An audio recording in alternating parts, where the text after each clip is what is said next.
срочно в номер, рассказываю, чтобы потом вы мне не сказали, что я не говорила, а я говорила, и всем расскажите.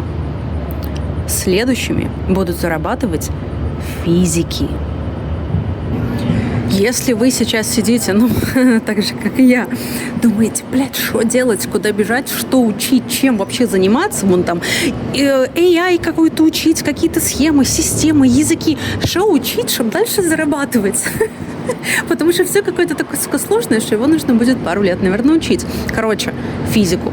Следующими будут зарабатывать физики. Поэтому быстро все, неважно вам 7 лет или 67, у кого физический склад ума, абсолютно точно его активизируем заново или отправляем всех детей быстро учить физику.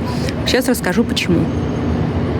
То есть абсолютно, конечно, очень много чем можно будет зарабатывать, не в смысле, что только физика, и все бросаем, идем учить физику, это я. Но лучше всего будут зарабатывать физики. Помните, когда в свое время последними заработали, не предпоследними, математики сначала заработали, очень долго зарабатывали математики. На чем? На финансах. Чтобы работать в финансах, нужно, не просто работать, а именно хорошо зарабатывать. Так, мы сейчас говорим про то, как зарабатывать много и долго следующие 10-15 лет. Вот для чего мы учим физику. Потому что так зарабатывали математики. Чтобы работать в финансах, не просто в финансах, а именно классно зарабатывать или работать в огромной финансовой организации, не день, не два, а лет следующие 10-15. Или иметь свою компанию. Тебе нужно очень классно знать математику. Не просто знать математику, а понимать математику. У тебя должен быть математический склад ума. Точно так же есть физический склад ума. Кому-то даются танцы, кому-то дается химия, кому-то дается математика, кому-то языком чесать, а кому-то математика. Есть очень много. Вспомните все быстро в школе, кто с кем учился. Человек, который у вас лучше всего знал математику в классе. Он что, был самый умный по всем критериям в жизни? Нет. Но он хорошо знал математику. Американцев очень сильно надрочили, а я только со временем это понимаю, на учить математику. Но не в смысле всех американцев, а тех американцев, которые сейчас работают в банках, финансовых компаниях. Те, которые сидят там на самом-самом верху. Во-первых, там все из очень хороших, из очень богатых семей, и они такие детей своих надрочили, что, сыночка, учи математику. То, что ты там собрался играть в какой-то футбол, или там идти в какой-то колледж учиться, или там свой бизнес, ты делай, что хочешь, но ты учи математику. Поэтому очень много управляющих больших финансовых компаний, они не самые умные, они просто хорошо понимают математику. И благодаря этому всю жизнь себя очень хорошо обеспечивают. Потом кто пошел? Программисты-айтишники. Этот компьютерный склад ума, он ведь тоже, отдельный. Не у всех работает мозг на железяке. У меня не работает мозг на железяке. Я очень старалась, очень пыталась. Если там сильно нужно будет, то, наверное, что-то я смогу сделать. Но есть абсолютно люди, которые просто технари. И что произошло? Когда только-только начало все развиваться, там, неважно, там не могло у тебя быть никаких еще IT-технических знаний, когда там все начало развиваться. Но у тебя есть склад ума, и ты понимаешь, что следующие 10, 15, 20, 30, 40 лет ты можешь там это делать, чтобы это не было, потому что тебе эти железяки нравятся. То есть математики заработали, технари заработали. После них кто следующий заработал? Аферисты. Да, то есть уже достаточно длительное время у нас нету в индустриях, в рынке работ, в рынке ценных скиллов, знаний. То есть была математика, как была, так и есть, она просто пиздецки сложная. А математика всегда нужна, всегда важна. Немножко спала. Айтишники потом стали цениться, те, у кого технический склад ума. Пришло их время. А сейчас такое все, оно не то, что на спад, но уже все айтишники умные, все уже знают все, уже нет такого, что там, а кто-то там какой-то соседский сын маминой подруги, а он умный айтишник, и поэтому его там куда-то сейчас берут. Да все умные уже, в Индии уже под каждой пальмой уже умные айтишники. Аферисты тоже, им пришло время, которое началось и уже, потихонечку заканчиваются. Инфо-цыгане. Во всех странах, притом, не думайте, что только в русскоязычном мире. Вот пришли всякие аферисты, заработали, потом все прохавали схемы, они перестали зарабатывать. Было время, когда химики хорошо зарабатывали. Химики, конечно. Вот скажите, что полезного для нас сделали химики? Вот когда начинается, знаете, эта индустрия какая-то развивается, и там нужны умные, именно умные в этой индустрии. За это им сейчас заплатят очень много денег, чтобы они там делали что-то умное на вот этом. И у них по результату что-то получается. Банки вон разрослись, слушайте, еще совсем недавно перевести деньги из одной страны в другую, да вы шо? А сейчас вон у тебя все с телефончика, там тыкнул, там отпечаток пальцев, все работает хорошо. То есть ребята сидят, работают. В IT точно так же. IT пошли такие, финансы, у вас все хорошо, а давайте мы тоже хотим, чтобы у нас все было хорошо. Подружились, все, сделали. Что у нас телефоны, техника, тачка, все. Те, кто по железякам, они нормально все свое поделали. Но вот сейчас у них немножко пауза. Не пауза такое, да, затмение. Аферисты тоже много, сколько курсов понаделывали, сколько этих кошельков понаделывали, тоже, какая-то, что-то доделали, вот. И заработали вот на этом, на том, что они делали. Химики, было реально время, когда химиков хорошо брали на работу. Фармацевтические компании по всему миру, но в основном, конечно, в Америке. Потому что бабки сумасшедшие. И что? Что химики сделали? Вспомните, пожалуйста, человека в школе, в вашем классе, который лучше всего знал химию. Обычно это какая-то...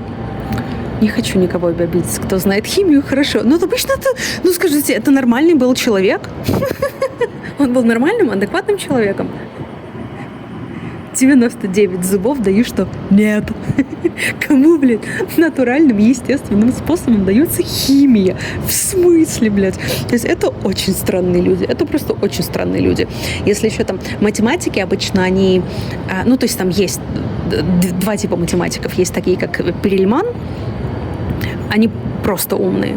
А есть такие другие, которые умные и жадные, которые учат математику, потому что они любят денежки. Денежки. Они не математику любят, а денежки.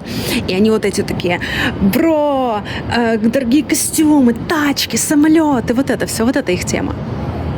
Поэтому они хотели много вот этого всего, и вот математики, они вот наделали нам Бентли всяких. Не было бы математиков-финансистов, не было никаких Бентли. И банков, и целых финансовых индустрий, много чего не было. Технари веселые, прикольные ребята. Они обычно шутят шутки. Вон у нас эпчиков миллион всяких. Какие-то классные, нужные девайсы, умные. Такое, что мы даже сами не знали, что нам надо. А теперь оно есть, теперь мы за него еще и платим. Что-то делали. А химики, вот эти собрались, вот эта тучка очень-очень странненьких людей. И что они сделали? Реально, какие у нас достижения в химии за последние 20 лет? Все напитки со вкусом жеваной жвачки, вкусы они много делали. Напитки все со вкусом жеваной жвачки, вейпы со вкусом жеваной жвачки, конфеты все со вкусом жеваной жвачки. И пахнет все жеваной жвачкой. Вкус и запахи сделали. Хорошо. И... Что, кремов для лица наделали, вот это им, конечно, спасибо. А ботокса, всяких кислот, что можно везде себя наколоть, нарастить, вот этим кремом помажешься, а потом после него намажешься другим кремом, чтобы он устранил побочные действия от предыдущего крема. Что-то вроде как сделали, но тоже такое себе. И лекарств наделали, от которых тоже нужно лечиться. Так что химики ничего для нас, конечно, не сделали. А физики, сейчас приходит наконец-то время физиков. Время физиков приходило периодически. Время физиков приходит, когда, войны, к сожалению. Кстати. И там немножко частями на стыке индустрий, когда там начинают делать новые девайсы какие-то, то чуть-чуть нужны физики. Или начинают, когда очень сильно периодами строить дома, там, не знаю, библиотеки, самолет, вот когда что-то какие-то большие железяки начинают строить, тоже, типа, немножко нужны физики. А так, честно, физики сидели...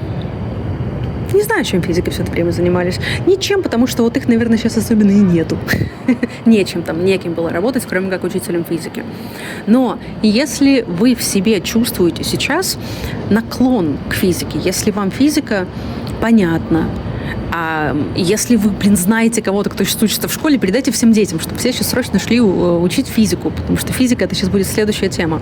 Вот если вы знаете какого-то ребенка где-нибудь, чего-нибудь, который, знаете, никогда не делает домашнюю работу по физике, но у него всегда по физике 5. Или вы таким человеком были. Вот, это значит, у тебя физический склад ума, нужно идти учить физику. А вопрос, конечно, главное, что именно учить в физике. А физику подтянуть, чтобы подтянуть свой физический склад ума. У нас действительно на носу квантовые технологии.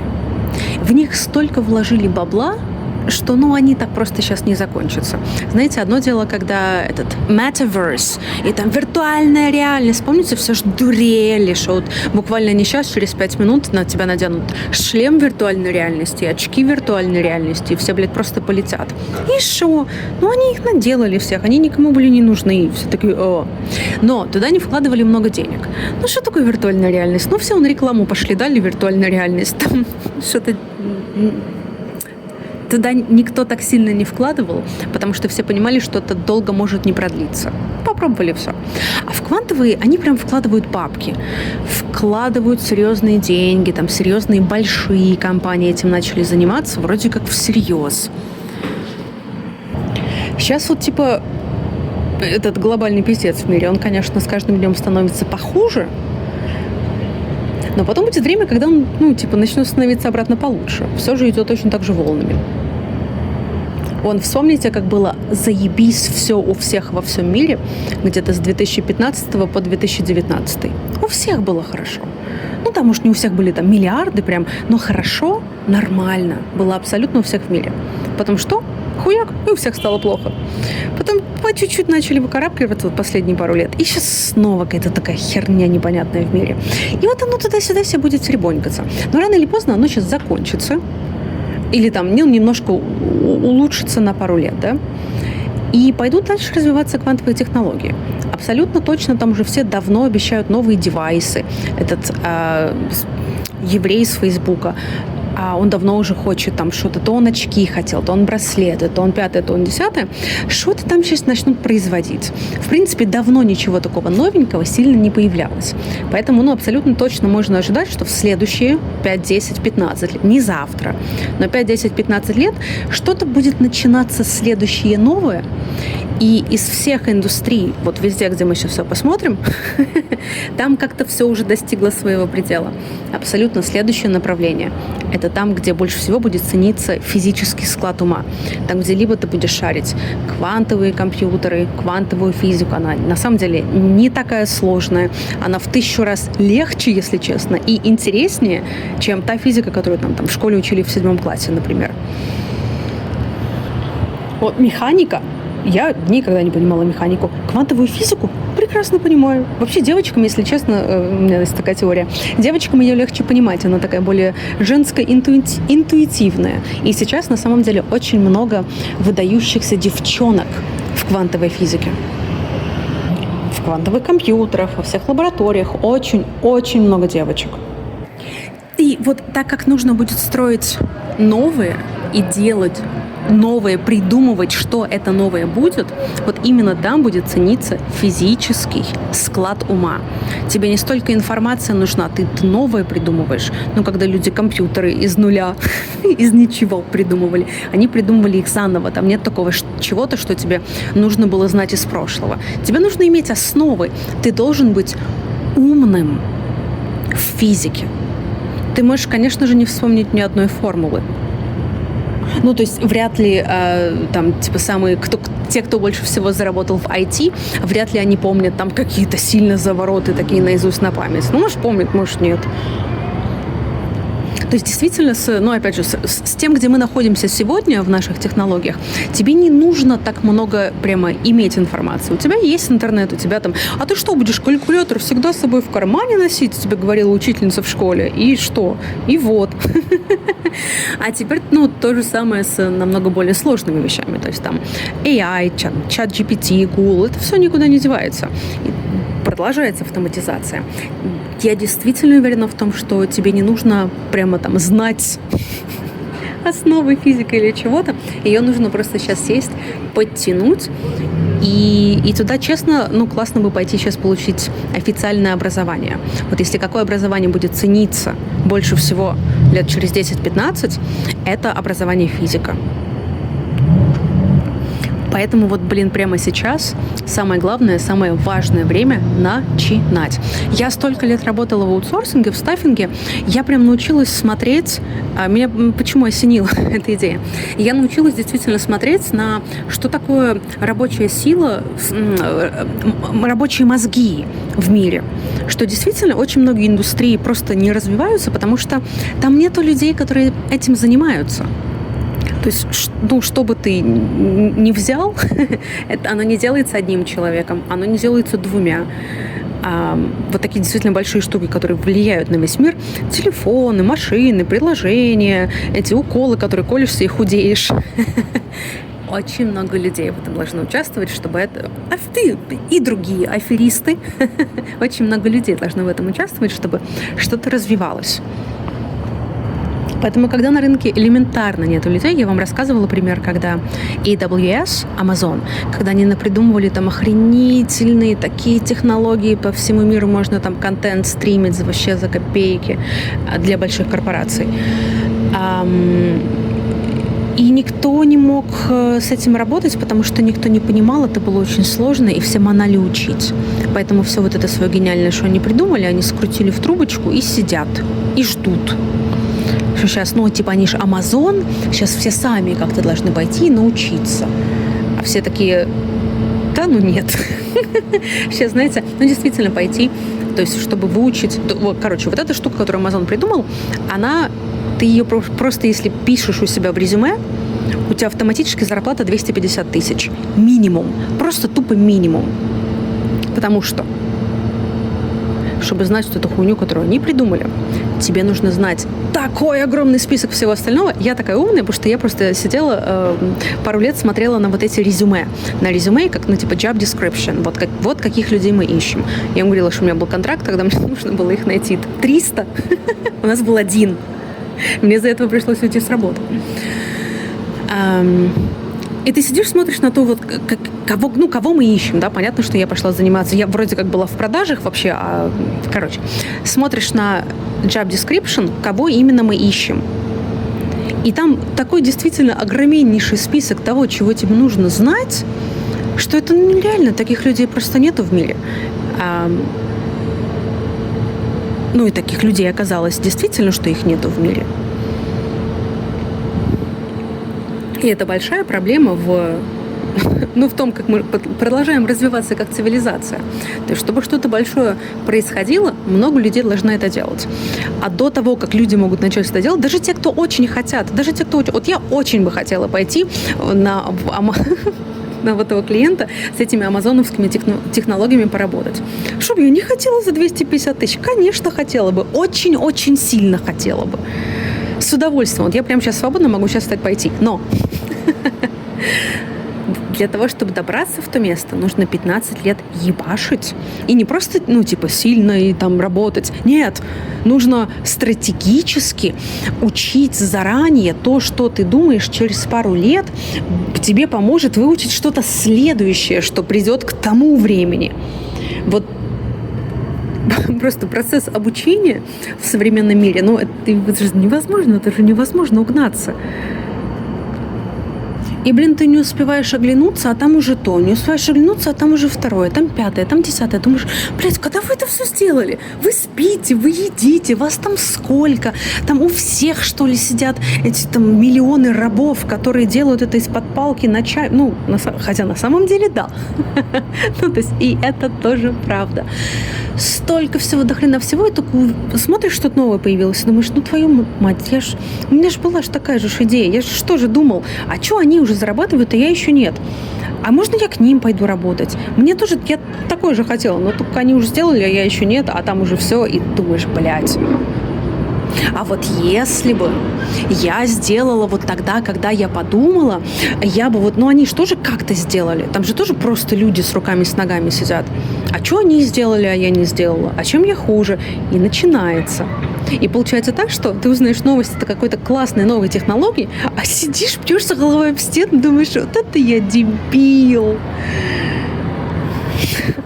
Поэтому, чтобы избежать этих ситуаций, которые ни хрена не избежишь. Все, это теперь часть жизни. Пытаешься думать как-то заранее. Сложно предсказывать будущее, очень сложно. Я поэтому смотрю второй расклад. Блядь, а что еще делать? А как еще? Те люди, которые на самом деле знают, что будет дальше, они нам не особенно рассказывают. Они там, сами делают, у них и так все хорошо. Им до нас там сильно дела нету. Они тебе скажут, когда они уже сделали. Когда они хотят, чтобы ты за это уже начал платить. Потому что они тебе это сделали якобы. А все остальные, кто тоже пытаются предвидеть будущее, это кто? Большие, огромные корпорации, у которых есть деньги и к этой информации доступ за очень большие деньги. Это очень много стоит денег. Не в плане, что там покупать даже пойду куплю инсайдерскую информацию у кого-то. Даже не так. А элементарно, что тебе нужно делать бизнес, иметь рабочие партнерские отношения с компанией, у которой есть кусочек информации. Тебе нужно делать вот это с теми, потому что у них есть вот тот кусочек информации. А с теми вот то, а там вот это, а там вот так. И то большие компании обсираются часто. Кто помнит Google+, когда Google просто проспал Facebook и все social media, они их как тогда проспали, вот так у них все и пошло в странную сторону. Да, конечно же, у них есть деньги, но в плане какой это была инновационная компания Google, у меня под окном кто-то говорит, да, Нинка, молодец, дело говоришь. Какой была инновационная компания Google, она просрала Фейсбуки, MySpace, вообще все social media. Потом уже спустя, когда уже все уже начали уставать от этого, они сделали Google+, потому что такие, social media, точно, ладно. И что? И все, ничего у них не получилось. Вон компании вкладывают в ту же виртуальную реальность и тоже на этом прогорают. А тут сидишь, пытаешься понять, как один обычный человек, в какую сторону мне можно двигаться, такое, что я могу сделать сам в пределах дня на планете Земля, там, где нужно спать, есть, отдыхать периодически. Действительно, если посмотреть на то, как себя начинают вести большие компании, они действительно вкладывают бабки в квантовые технологии, действительно очень много денег вкладывают в развитие машин, hardware, знаете, роботы начали, от роботов доставки до этих машин, которые сами есть. Это что же относительно новое? Нам приелось, по сути, сколько этому 3, 4, 5 лет. И то все что-то делают, обещают, а так, чтобы оно работало сильно, то хрен его знает. Где-то работает, где-то нет. Железяк новых очень много появилось. Замки, я не знаю, как у вас, в Америке очень много стало замков на дверях в код. В смысле, не к домофону, а именно вход у тебя в свою квартиру. Замки с камерами. Это железяки, которые нужно было наделать. То есть фабрики там есть, тут вкладывают в квантовые технологии, тут какие-то роботы, и следующее будет что-то тоже по железякам, но мне кажется, оно как-то будет не по железякам, а хрен его. Я не могу нащупать, что это, я вам честно скажу. Но то, что это будут физики, вот это я вам отвечаю. Все же видели это, физическо-химические, наверное, эксперименты, но такие, которые химики боятся проводить. Сколько всего интересного происходит в жизни вокруг тебя, в физической твоей жизни. Какие можно прикольные строить там маленькие девайсы и роботы, и эксперименты. А там у тебя огонь, а там у тебя вода, а там у тебя магниты, а там у тебя какие-то эти левитационные штучки. То есть в физике же дохуя и больше всего интересного, которое... Вот оно такое ощущение, что в школе ты его поучил, как магическую какую-то магия. Это урок магии. И все. То есть где сегодня в твоей жизни используется, особо там, помимо того, что нужно рассчитать, сколько в доме будет жить людей и какая у них будет мебель, чтобы у нас дом не провалился. Вот вес посчитали, прикольно. А так физика же целая огромнейшая наука с такими изобретениями. Мы вот только что с вами обсуждали. Квантовые компьютеры, которые делают сегодня, их делают на основе исследований, сделанных 100 лет назад. 80 лет назад. То есть эти микрочипы были изобретены, схемы нарисованы, все просчитано. Никто там ничего сейчас за последнее время не изобрел. Все, что происходит сейчас, это все, что происходит уже в природе. Ты берешь милипиздрюльки, веществ, которые в природе уже существуют. Там никто не изобрел никакие новые материалы. Это там либо свет, который реагирует с воздухом, который реагирует с железом, с элементами из таблицы элементов. Это все уже есть, оно все и так уже работает. А теперь им нужно как-то начать овладевать. Нужно полезть посмотреть действительно применения, какие еще есть в физике, уже какие есть наработки, которые мы сейчас не используем. Действительно, пример самый наглядный. Квантовые компьютеры, от которых мы сейчас падают в обмороки все, что это уже такое инновационное, это такое непонятное, это такое будущее, которое, извините, уже было написано 100 лет назад. Но вот по тем временам именно с квантовыми технологиями, там, знаете как, большинство ученых, они жили в Европе. Я сказала большинство из вежливости, чтобы если вдруг там кто-то сидел на территории Америки, это делал. На территории Америки этого никто не делал 100 лет назад. У них было чем заниматься без этого. Квантовой физикой на территории Америки в 1920-х годах точно никто не занимался. Они все были в Европе. А в Европе, хер пойми, что происходило. Поэтому, да, ты мог как ученый книжку писать, ты мог размышлять, ты мог думать, но, войны шли постоянно, то жрать было нечего, то еще что-то. Поэтому прямо, строить что-то не дошли руки. Вот я к чему веду. Что именно в примере с квантовой физикой по тем временам у людей не дошли руки. А потом начали развиваться быстрее другие технологии, обычные компьютеры. То есть нету никакой объективной причины, почему те компьютеры, которые у нас есть сейчас, должны существовать до квантовых компьютеров. Вот честно, если кто-то думает, что только благодаря современным компьютерам мы можем теперь строить квантовые. Знаете, это не та история. То есть, да, есть такие вещи, когда, чтобы построить второй этаж дома, конечно, тебе сначала нужно построить первый этаж дома. Но вот именно в ситуации с компьютерами обычными и с квантовыми компьютерами, там причина только одна, потому что в Европе происходил всякий разный пиздец. И у них просто тупо не дошли руки. Поэтому мы могли бы уже к этому времени иметь настолько же развитые квантовые компьютеры. Но это я все веду к чему? Это не потому что... К тому, что очень много наработок в физике, к которым у нас только сейчас доходят руки, и они действительно охуенные. Что это такое, что ты можешь взять схему 1920 года и сегодня, 100 лет позже, построить из нее квантовый компьютер, и он охуенный.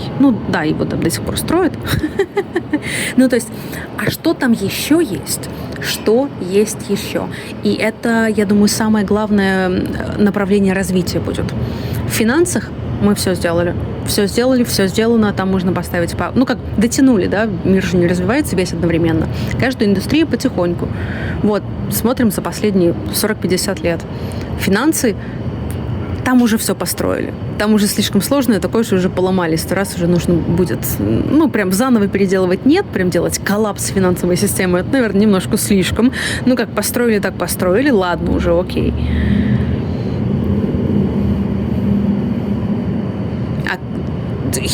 Химики уже обосрались, что сделали нам пластик и крема для лица. Ну, типа, все, никакой супер-мега инновации в химии можно не ожидать. Аферисты, да. Аферисты, возможно, еще какое-то время, да. Возможно, скоро будет какая-то возможность. Хотя прямо на данный момент, мне кажется, мы только-только обожглись все абсолютно аферистами. Неважно, попал ты сам на деньги, либо ты, ну, тебе просто пришлось смотреть очень много видео на Ютубе о том, как все остальные потеряли деньги. То есть в той или иной степени тебя это задело. Ну и по-любому абсолютно каждый человек на планете получал WhatsApp-сообщения от аферистов. Вот, все. То есть мы сейчас все так подобожглись, плюс-минус понимаем схемы, по которым мошенники разводят нынче. И вот пока мошенники не придумают следующие схемы, ну, я думаю, что пока что можно сильного взрыва мошеннического не ожидать. А в физике, вот, все, сейчас оно. Идемте учить физику, вспоминать, что вообще такое физический майндсет. Что такое математический склад ума, что такое химический, что такое физический. Физика, она состоит из чего? Чтобы мы понимали с вами, какую нам мышцу нужно тренировать, чтобы когда этот звоночек выстрелит, когда понадобятся физики, чтобы мы быстро могли заработать.